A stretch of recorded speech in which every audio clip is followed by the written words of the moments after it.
Now, I narrowed it down to 12 flavors. 12 flavors. Okay, what would be my favorite of those? I can't wait to start sampling. Maybe a little Moose Tracks will be number one. And then possibly end with orange sherbet. What do y'all think about that? I think that sounds like a great plan. We're waiting for Scottie to show up, and we're going to spend some time getting to know a little bit more about the world's finest milk, Mayfield milk. Now, Mayfield is also famous for the best buttermilk ever, and for you Southern cooks, you know you cannot make cornbread without Mayfield buttermilk. So hang around, spend some time with us, and we'll get to know a little bit more about a milk product that is the best. In the yellow jug, always recognizable Mayfield milk. That's the original Mayfield milk. And the How big? Today, okay.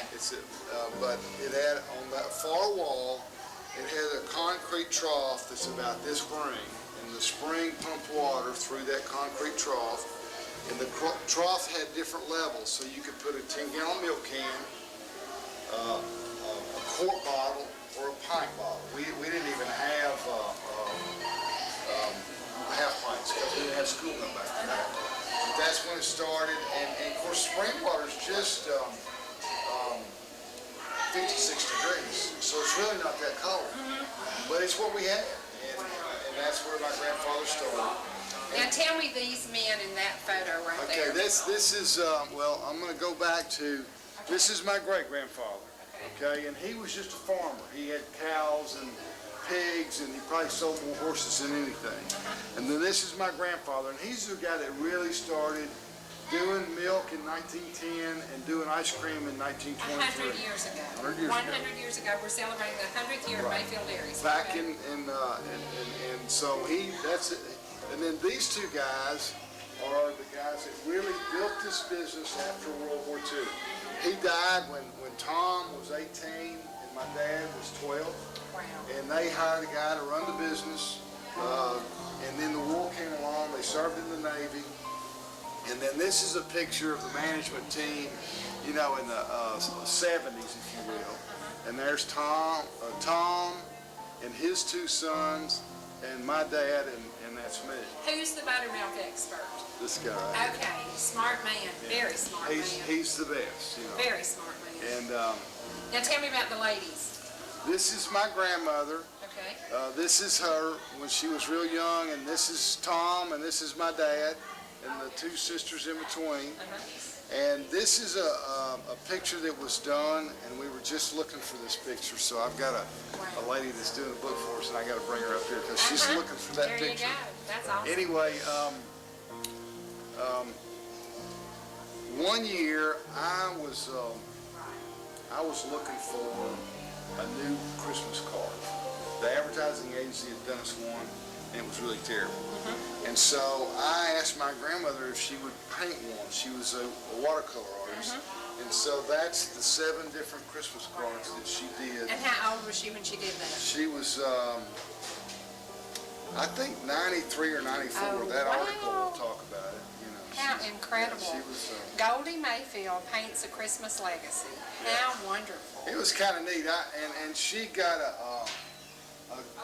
I think it was, you know, she's 90-something years old, so it's one of those things where it really lengthened her life a little bit. Gave her something to... When she was 90, obviously you have a big birthday party for her. And we took the top of the cake off like a wedding cake, you know, we're going to save that. And we told her that. And she said, well, you better wrap it up. We're going to save it for her 95th. She said, you better wrap that up real good so it doesn't get freezer burned. She planned on being here, you know.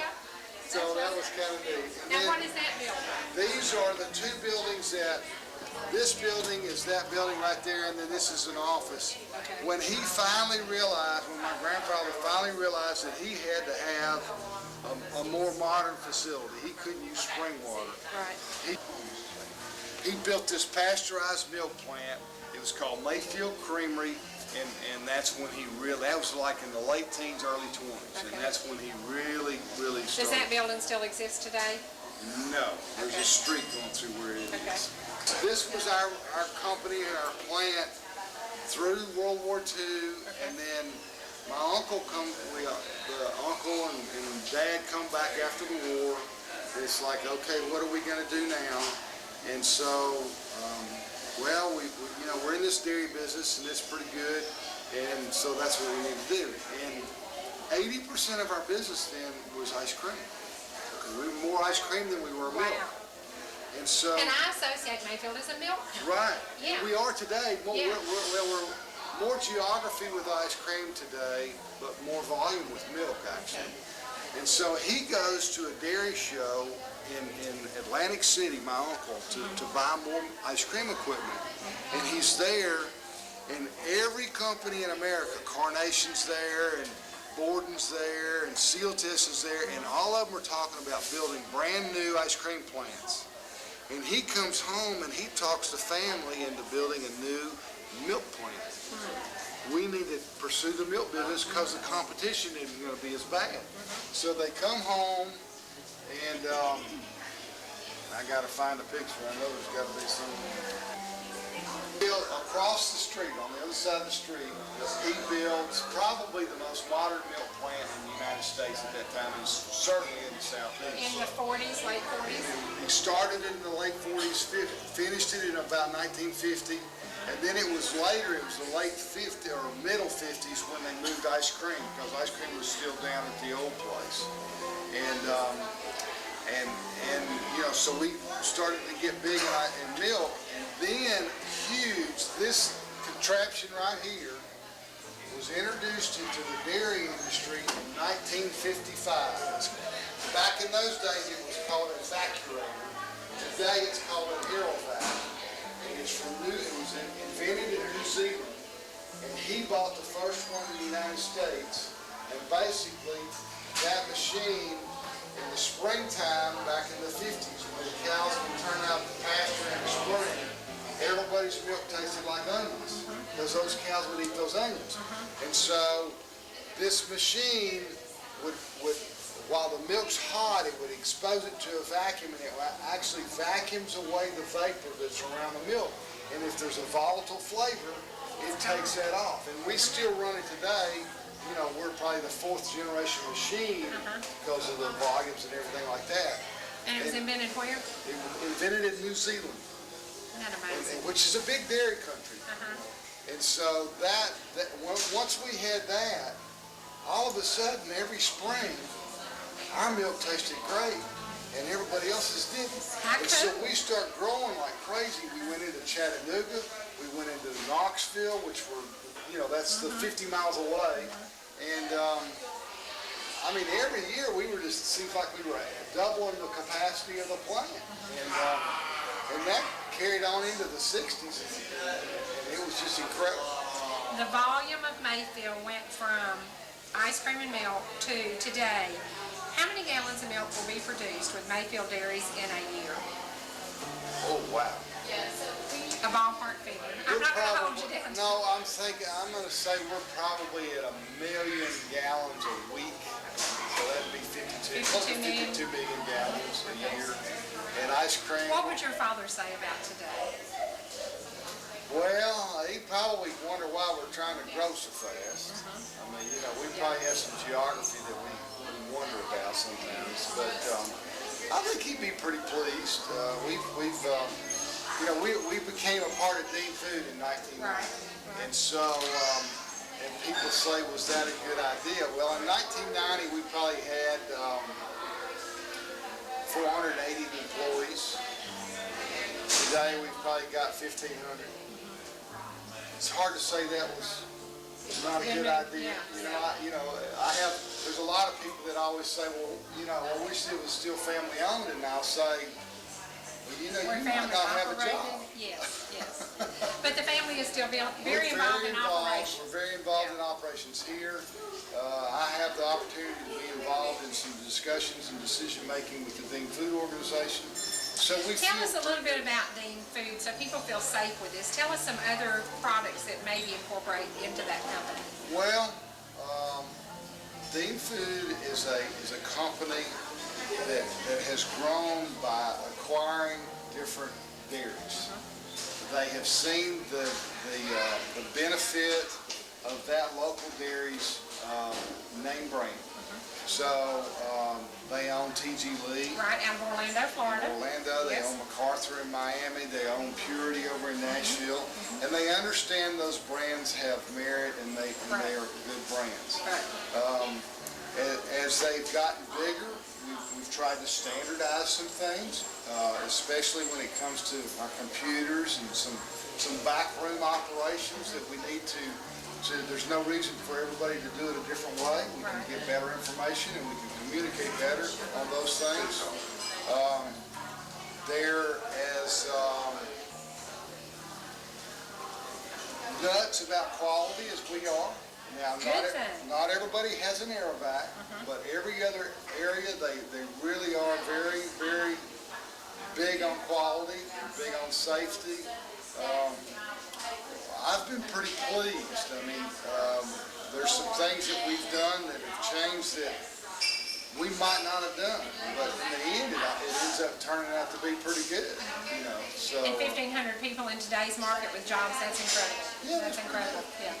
Now, talk about here. This is the facility in Athens, Tennessee. There's also Brazelton, Georgia, and we want to welcome people to visit either of those facilities. That's right. Depending on kind of where you live in your viewership, one may be a little closer than the other. Brazelton is on I-85. I think they're both 2 hours from our studio. I think we figured that out so they could choose. Right. And now that we were talking about the road being out at Ocoee, now that it's back in, we're viable again. What you'll see is if you come here, you're going to see a visitor center, which you all will have a little bit of video of, which has got an ice cream parlor and some gifts. And then we have a tour. And the tours are a little bit different, not a lot. We have the same video that we show everybody, and it's about 15 minutes. And then the tour takes maybe about 20 or 30 more minutes. Here we have a milk plant and an ice cream plant, but just the way things are laid out, you really don't get to see much of the ice cream plant. And that's why I say the tours are very similar, because you'll see part of the milk plant here, not all of it, and the same thing in Brazelton. Brazelton only has a milk plant.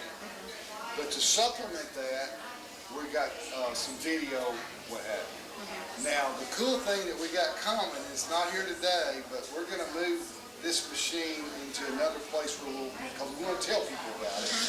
But we've got coming a life-size replica of a Jersey cow that looks and feels like a Jersey cow, and people are going to get to milk it. Okay. Right, and it's going to be right here, and so we're pretty excited about that. That's probably going to happen this fall. And we have about half of the people that tour just walk in off the street, don't tell us they're coming or anything.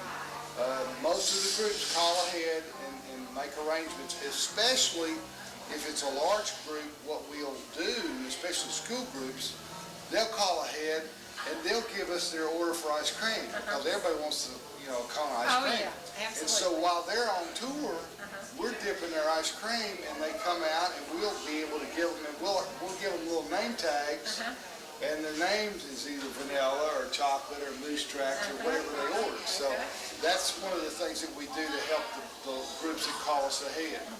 How many school children have come through here? Oh gosh. Can you even think of a number? We're doing about 100,000 a year at each place, and about half of those are probably kids, And of course, if they come this way this fall, and I think you're gonna go look a little bit at Michael. We are. I can't wait. We're gonna.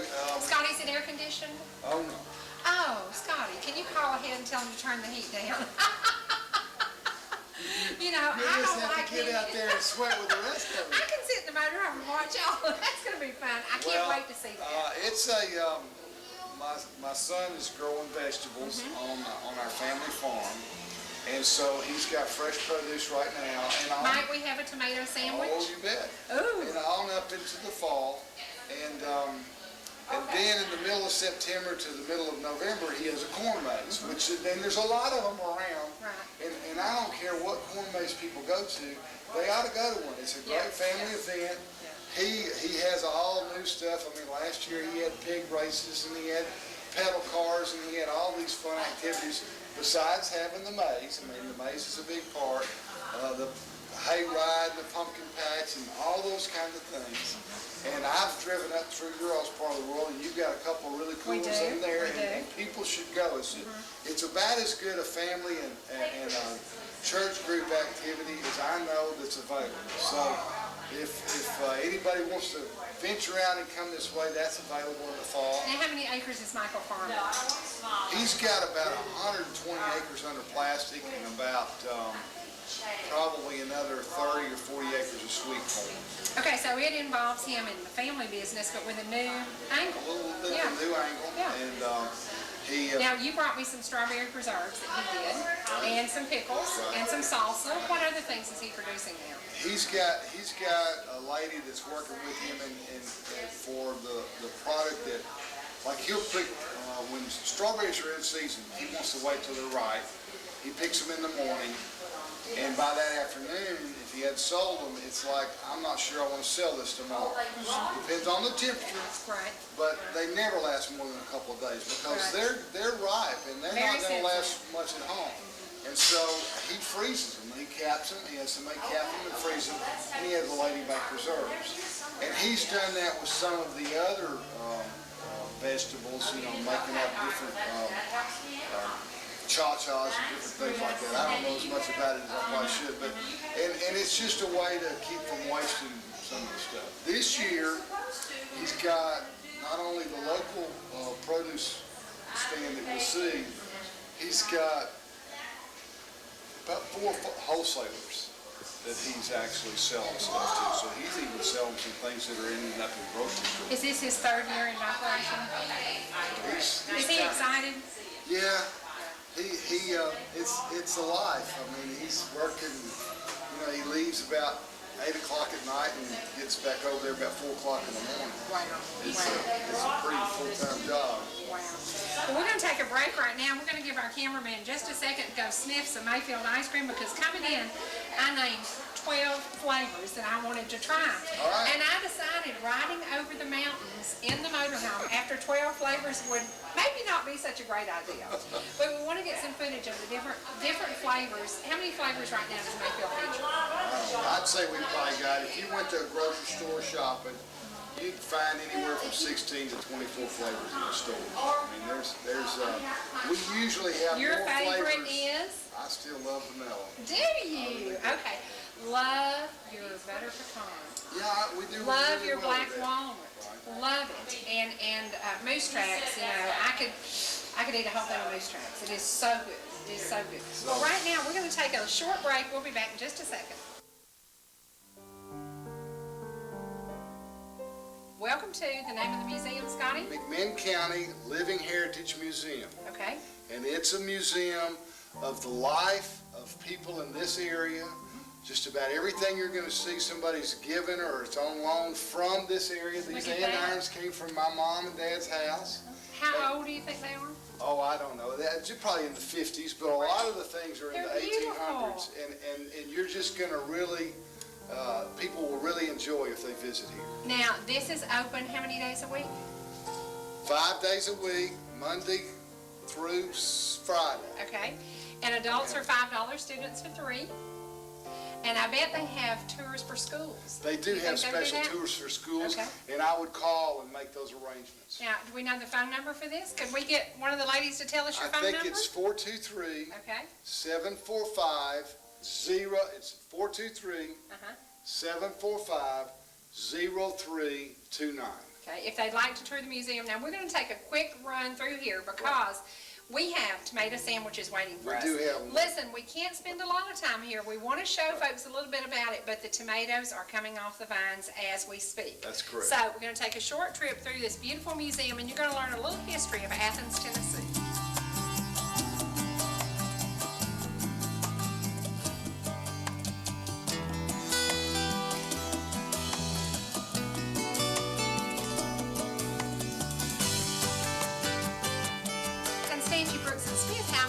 Your call. No, I'm sorry, Mr. Constantia is not available. Could I put you on hold, please? Well, I'm in the museum, and I'm in the attorney's office. One of my favorite jobs was working for a law firm in Atlanta. Not quite like this law firm, although, you know, a little bit of this does ring a bell. Encyclopedia of Law. Things have changed just a little tiny bit, but we encourage you to come to the museum and learn a little bit of history. There will be printing presses here. There will be amazing things, dentistry, the doctor's tools. Can you imagine how tools have changed? You're going to learn a little bit about the history of this county in Athens, Tennessee. Welcome to, goodness, it looks like I've stepped back in time to the Pickens County Progress. No, we're not in Pickens County. We are in Athens, Tennessee, visiting a museum with amazing quality printing merchandise. Look at this.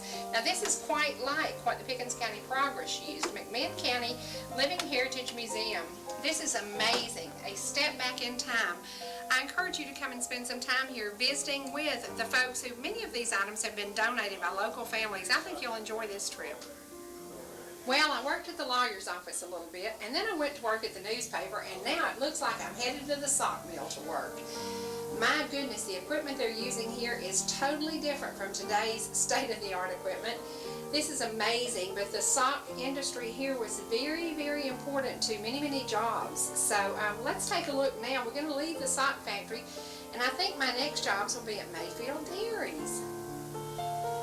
Well, we've arrived. Here's the Mayfield Dairy display. Goodness gracious, things have changed so much. We just left the plant where we enjoyed several different varieties of ice cream. This is a little look back in time when there was home delivery. Now, I don't remember the last time there was home delivery, but there's none today. The kitchen is obviously the heart of the home, and this kitchen features a Maid of Athens. The Athens Stove Works. I don't know how long it was in business. Now, Scottie, how long was this company in business? You know, this is way before my time, but it was a very prominent stove company. We had an Athens Stove Works. We had an Athens Plow Company. We had plows. We had a typewriter that was developed and invented and marketed, and made and marketed from here. That's a beautiful stove. It's gorgeous. Can you imagine how many biscuits were made on that stove?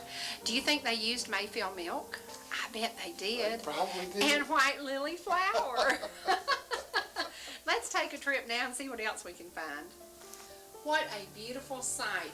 This is like an old church. How beautiful is this? The old pump organ and the old choir robe. This looks like you might have shown up at Little House on the Prairie. This is so amazing. Now, many of the items here were donated. I wonder where that beautiful Bible came from. And the two organs. I'm sure some family hated giving those up. But it's so incredible to be able to share them with other people. It looks like we've stepped back into Dawson County, but I don't think so. We're still in Athens, Tennessee. That looks very familiar, though. There are quite a few stills that were taken out of the hills of Dawson County many, many years ago. That one looks like one that's done quite a bit of work.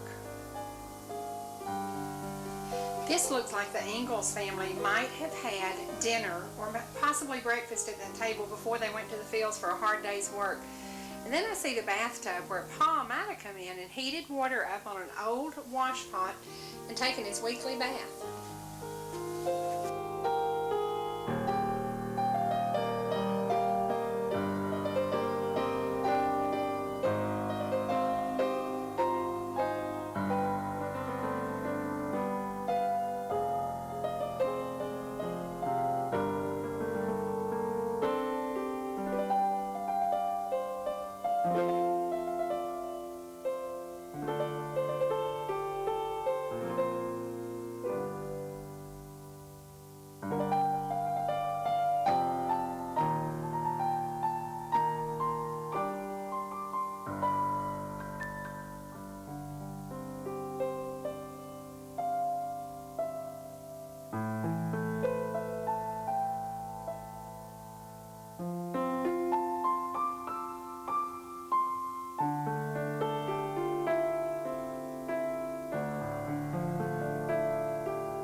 Okay, y'all, you know I don't like to sweat, so pay attention. We won't be out here very long. It's very, very hot.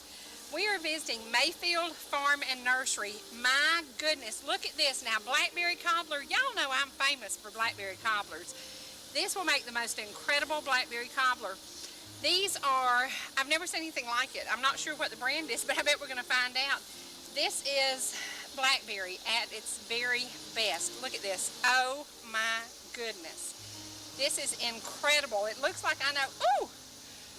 That is incredible. Now, can you imagine picking these? These are available for the next week or so. This is absolutely beautiful. We're gonna have to make something with these. Y'all send me a recipe for something with beautiful, big, huge blackberries.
Watching Michael Mayfield out in the field working himself to death. Now we have grabbed him for about 5 minutes. That's all we get, guys. He's got a lot to do. How many acres have you planted here? Well, we have about 120 in production, and about 20 of that's sweet corn, and then another 16 in And I saw some beautiful corn. Yeah, we luckily we just got some rain, so that helps a whole heck of a lot. Well, the corn is beautiful, but there's nothing any more beautiful than I've never seen anything like this. What is this? These are, everybody keeps asking me if they're dewberries, which I've never seen a dewberry. No, okay, me neither. But no, they're a blackberry, and these are all, they all have Indian names. They were developed by the University of Arkansas, and they began trying to develop thornless varieties. And once they kind of got the thornless down, then it was okay, let's get the taste and all that in there. They really have an exceptional taste. I have one thorn variety, and that's probably some of these bigger ones you see. Huge. It's called Kyle. I mean, that is huge. Yeah. And it's a fresh market berry, really. It's not a shipping berry or anything like that. I mean, you really grow it. So come here to Mayfield Farms and buy it. Yes, ma'am. That's yes, right. ma'am. And the corn and everything else. Yeah. When we got tomatoes, we're picking. We've got about 8, 9 crops coming in all at the same time. Basically. Well, I took your dad up to a place in Gilmore County, R&A Orchards, and right. I took him to visit them. And I've looked at their flyer. Well, they're amazing, and they're also 4th generation doing what you're doing. Now, why did you choose to not be in the dairy market and do this? Well, I just, I guess, you know, they say farming gets in your blood kind of thing, and the summer before I went to college, I worked at a dairy farm here. Every summer before that, I was always at sports camps, you know, and so, you know, between high school and college, no more sports camps. It was like, let's go get a job, you know, and I worked for the guy who actually leases some of our land, and I was mowing lawns and it got too dry, so I started working for him, and it got me interested. I liked being outside, and then I went, when I was in college, I got a horticulture degree, and so my initial thought was to do nursery, but the revenue stream was so long on nursery stock that when I saw this local movement of food, everybody talking about local, and I thought, well, there's kind of a niche, and I could bring people to the farm, and because we do the corn maze and the pumpkin patch as well, and so that was a way to obviously attract people out here. I differ from a lot of other farmers in the sense of I want people to come to my farm. I mean, it has its good Unless they do like us and get stuck in the motorhome in your field. Oh my God. I was watching you. And I'm going, every tractor I have is tied up right now. I don't know what I'm going to do if you get stuck. But no, I kept watching. I thought, oh, he's going to make it. He's going to make it, We made it. But no, I mean, I liked it. I mean, there's obviously anytime you deal with the public, there's going to be times when you like it and times when you don't. But for the most part, I really enjoy having people out here, and it gives people a sense of community in your business. They feel like, hey, that's my farmer. Right. Not I went and bought this stuff from some guy. I can't even remember where it was. When we pulled up here and we were getting out, your dad spoke to some people living here, so obviously they're local people. Oh yeah. Who come here to shop. Right. Now you have right now, I see peppers, zucchini, squash, corn, tomatoes, and by the way, dinner today, lunch today was compliments of you. Oh, great. Your daddy got us a loaf of bread. I provided the blue plate mayonnaise, and you provided the tomatoes. All right. They were awesome. Good. They were awesome. Now, you do it because you love it. Right. When do you expect to make a living doing this? Well, so far this year, the markets have stayed pretty strong. I mean, that's the big issue. The drought's over. Right. Yeah. Well, that's the one thing about what I do. I have no control over what I get paid for my product. I mean, what it's worth in the marketplace, I don't dictate. Right. So the only thing I can do is make sure I have a quality product, make sure that we service the people that need it, and make sure I keep my employees happy, and that's all I can do. But with the addition of the retail side, you can actually that's getting the money you want for your product, and so having this, but also the corn maze it's a good revenue for the ticket, but it's also a great attraction. People come and they go, oh, I didn't even know this was here. Right. Not So just then the they corn come back. maze, they don't Yeah. know this is here. Right. And so then you get that repeat. I mean, already this year in the market here, I mean, it's not even in comparison to what we did last year. It's so much better this year. That's awesome. And it's a lot of repeat and a lot of new, and those new become repeat, because we have a good product. It's just letting people know we're here, and so. Well, you're only 2 miles outside Athens, Right. Tennessee. 2 miles. Now, my favorite place to visit, and I'm going to tell you, you see I'm sweating? Right. Honey, I'm not a sweater. I glisten, and then I'm done. So we're almost done with this interview because I'm starting to sweat. I'm going back with your daddy to Mayfield, Ice cream. to the ice cream plant. Now, Well, see, one of these days we're going to have that ice cream down here, and we're going to put those blackberries in it, and we're going to blend it up and make shakes. Gosh, yes. Well, I'm going to make you a blackberry cobbler one. Well, when we you come. go right ahead. I make You can awesome make me 2 or blackberry 3 if you want, I promise. We'll do that. That's my favorite dessert. You need to install an oven, and next time I come, we'll just throw Well, a blackberry cobbler in that's there. one thing we're really thinking about is a commercial kitchen. Yeah. We just kind of got to I take want those you to baby come up to steps. RNA Orchards in I Gilbert really- County and let me show you their operation because they do have a commercial kitchen. Okay. And I Well, went and in there. see, that'll be good.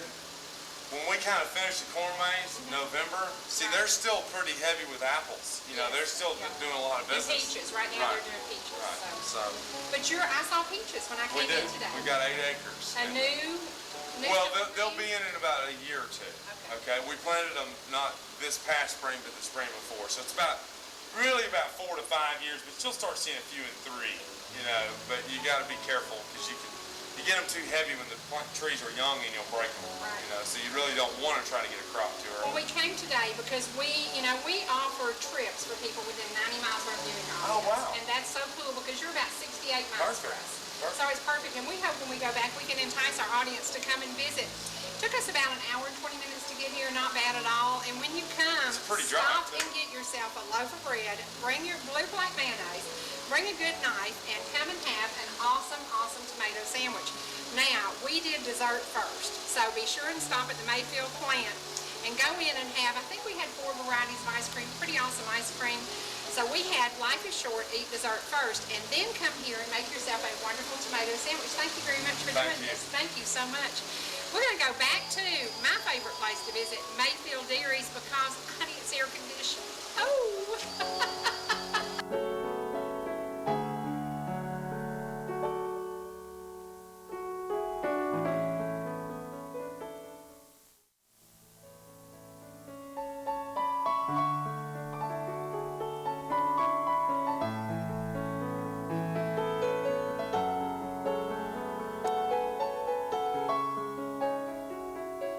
Yeah, we can't milk cows for everybody because if we did, we'd be milking them at 3 o'clock in the morning and 3 in the afternoon. But we can show them what it looks like. And so we made these cow cutouts and we hook one udder up and we turn it on and it looks like we're milking. And so it gives them an idea of what it's like. It's about out of water, so I can't do it forever. And then we have these same plywood cows out there, and we've got a Holstein, which is the most popular. You got a Jersey, and a Guernsey, and a Brown Swiss, and an Ayrshire, painted different colors. So those are the 5 dairy breeds, and they've got a bucket like this on them, but we've got teats on the bottom of them, and we fill them with water, and the kids come and milk them, and they just love it. I mean, it's just great. And so there's a lot of little activities, but we have a big-time school group tours. And so this is part of that tour, and then I'll take you inside and show you the country store and the tour we do inside. In reality, today, is this exactly how milking is still done today for a commercial? Just about anybody has got a milking parlor this size, and it's a herringbone style, unless they're a big herd, and there's some milking parlors that are around, and they actually are a carousel, and they move, and the cow gets on it. It takes about 8 minutes to milk a cow. But even if they have a farm like this, the thing that most dairies do today is the worst thing you can do to a cow is leave the milking machine on her when she's finished. And so we have sensors, the farmers have computer sensors, and as soon as that senses that she doesn't have any more milk in her udder, it automatically takes it off. And that really helps, because these farmers, they love their cows. The cows have got to be healthy, happy, they've got to be enjoying life to produce milk. You know, the old thing about contented cows, all of them want to have a contented. Now, from this product, if milk came through this from the cow, could we drink it at that stage? Yes, my grandmother would not have wanted you to do that because she would want to pasteurize it. Okay, She I had wanted a to ask you home about that. pasteurizer, Okay. you know. But the process that happens here is it comes out of the cow. We don't think about it, but it's body temperature. Okay. So it's warm. Yeah. So it goes into that tank in there, and that tank is refrigerated. So the dairy farmer cools the milk down in his place. And then we, Mayfield, come here, and we'll come 7 days a week, typically, to dairy farms, and pick up the milk. And those silo tanks we were talking about earlier, we put it in, those are insulated, refrigerated, 50,000 gallon silo tanks. And they've got a little propeller in there that keeps that milk moving, because if we didn't, the cream would rise to the top. Yeah. So we got to keep slowly stirring it all the time. And that's down this all. Now, have you ever had milk that temperature? Have you ever had a I drink have of milk? years ago, but Okay. it wasn't here. It was actually at my grandmother and grandfather's house on my mother's side over in Mexico, because they had 3 milk cows and they drank the milk. Interesting. Interesting. I This kind of like Mayfield milk. Cold. Yeah, I like Yeah, I that. want it Nurse's cold. pretty cold. Yeah. That's right. is ice cold. Yay.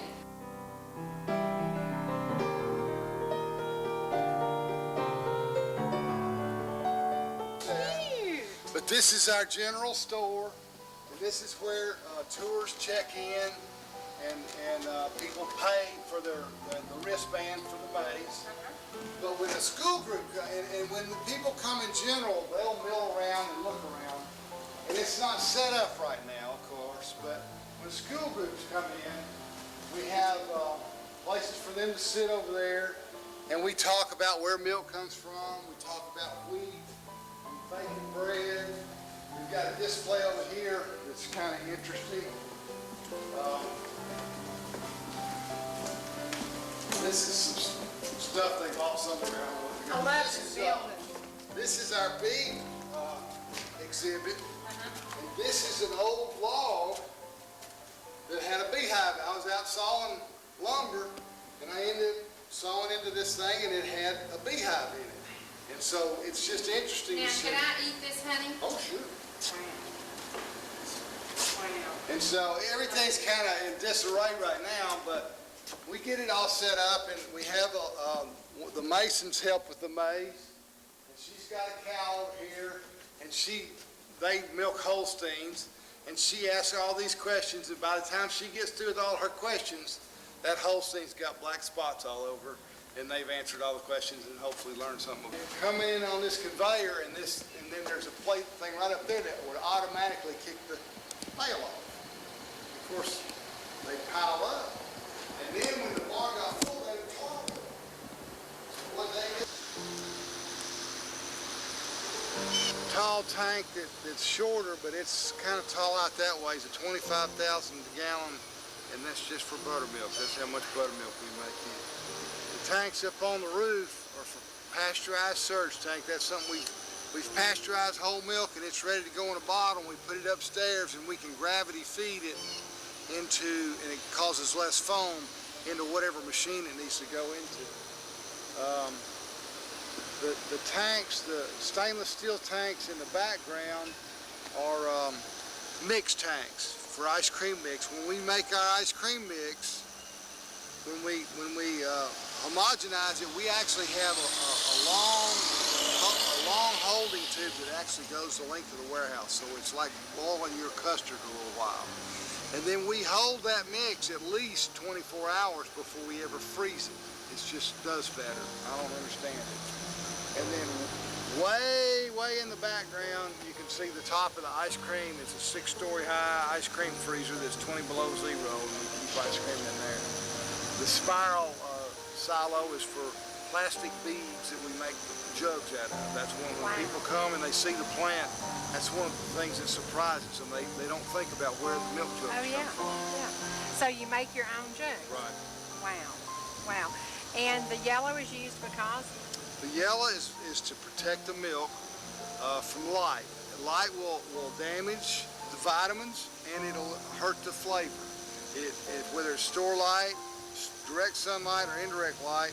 And what happens is the light affects the milk, and sometimes it takes 2 or 3 days for the flavor to appear, but it's still, sometimes it's there. And so it's just a way that we know we can maintain the flavor, because we got that air vac, that machine that my uncle got in the 50s, so the milk's going to taste the same all the time, no matter what the cow's eating.